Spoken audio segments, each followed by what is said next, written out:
Ladies and gentlemen, please welcome back David Icke. Thank you. Thank you. Oh. Thank you. I got a present. Okay, so the next section is how that knowledge we looked at before is used to create this Orwellian state that's unfolding.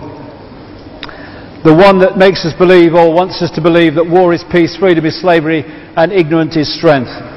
All of which is based on selling us fear.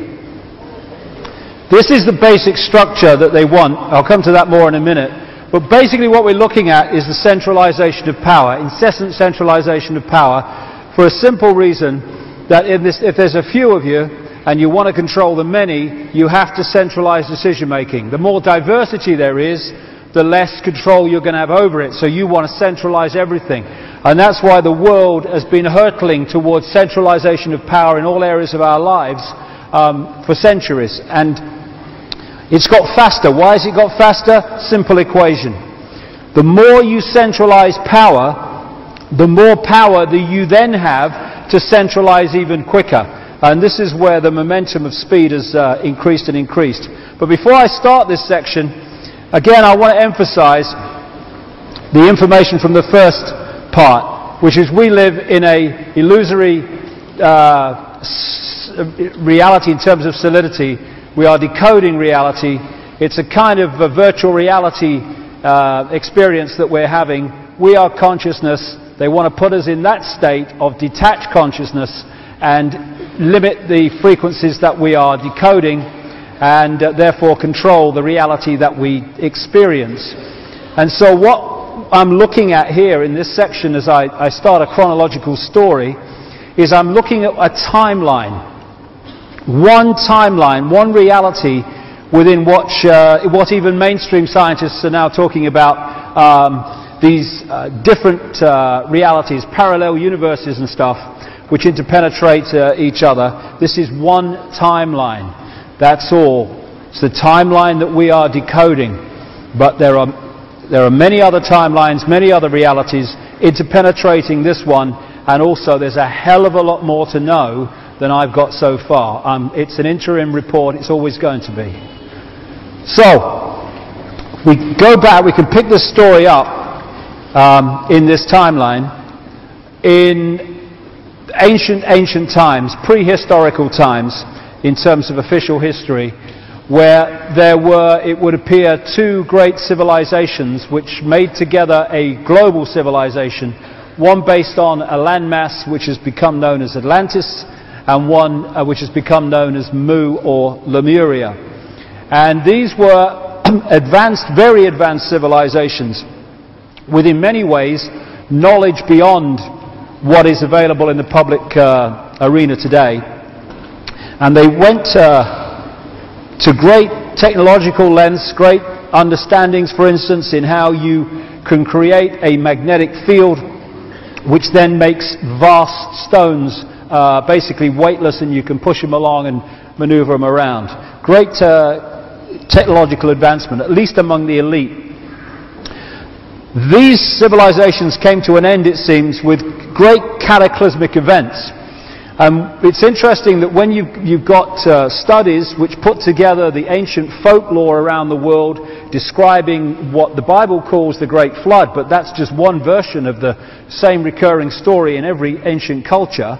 And then you look at the geological and biological record of the Earth, the two correlate in terms of great cataclysmic events which cause fantastic geological upheavals.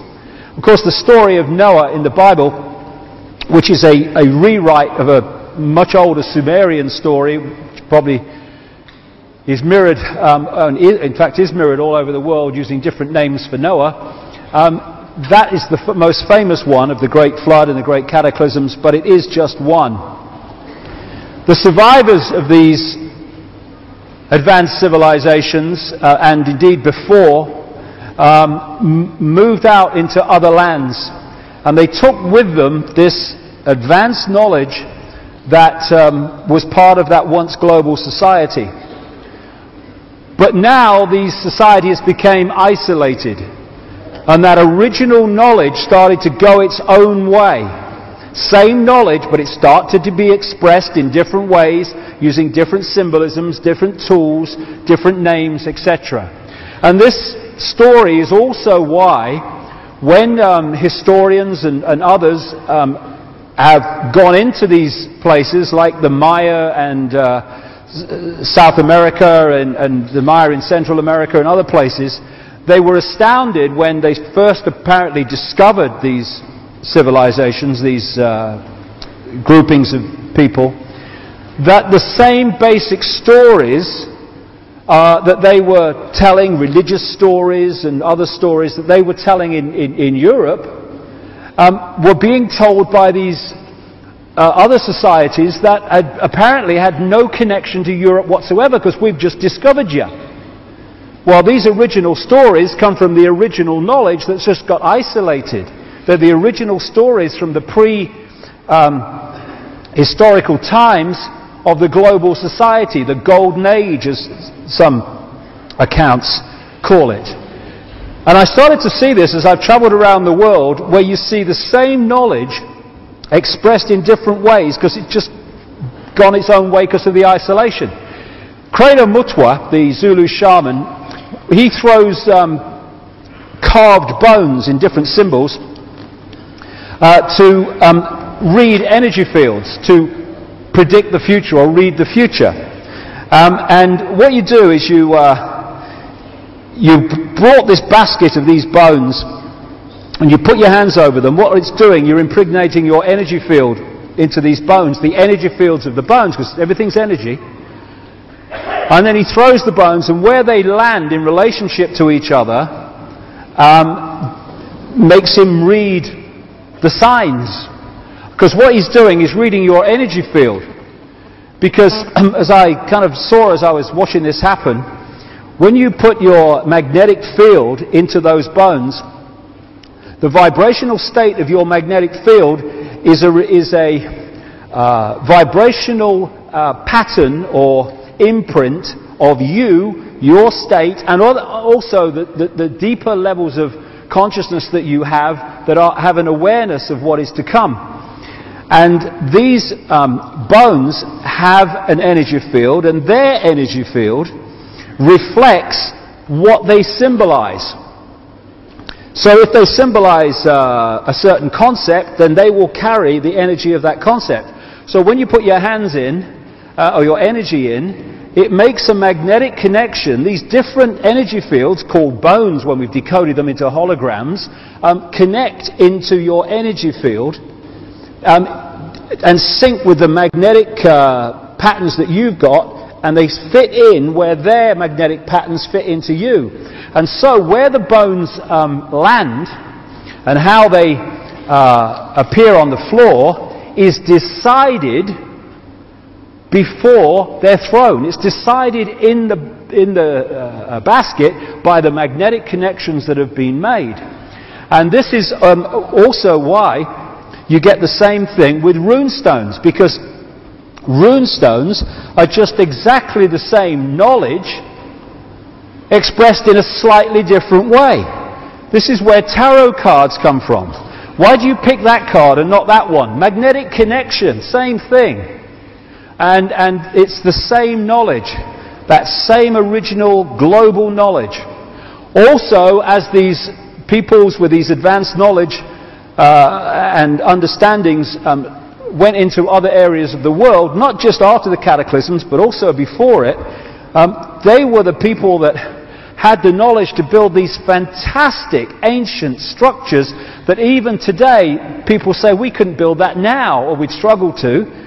How did they do it, these primitive people? Because they were working with this advanced knowledge. But history just shuts this stuff out because it doesn't fit the song sheet. In Peru, you've got, this is just one example. These stones are hundreds of tons. You couldn't get a cigarette paper between them. They're so brilliantly put together. These are the Nazca lines in Peru, in the Nazca Plains. And these depictions of animals and insects and birds that are created by scoring the top surface of the land away, they can only be seen in their entirety, some of them, at 2,000 to 3,000 feet, or in plains of considerable height, because they're so vast. Primitive people did that? No. Great knowledge did that. And this is a very significant area of the world in terms of the recovery from the cataclysmic events and the resettlement of these peoples from this global society. People in conventional history, they call, for instance, Sumer, Mesopotamia, what we now call Iraq, the cradle of civilization. No. It wasn't the start of civilization. It was one of the major points of recreation of a civilization after the cataclysmic events had brought an end to the old one.